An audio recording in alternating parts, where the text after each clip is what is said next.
ഇന്ത്യയും പാകിസ്ഥാനും തമ്മിലുള്ള സംഘർഷത്തിൽ 5 ജെറ്റുകൾ വെടിവെച്ചിട്ടുവെന്ന വെളിപ്പെടുത്തലുമായി ഡൊണാൾഡ് ട്രംപ്.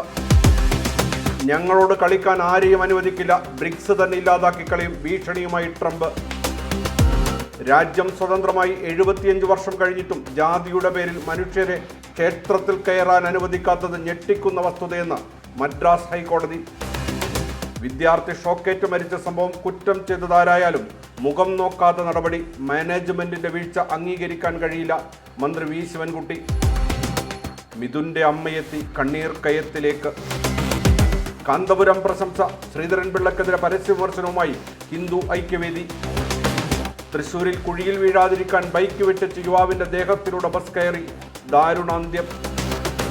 രാജ്യത്തെ ആദ്യ ഡിജിറ്റൽ അറസ്റ്റ് കുറ്റകൃത്യം, 9 പേർക്ക് ജീവപര്യന്തം ശിക്ഷ വിധിച്ച് കോടതി.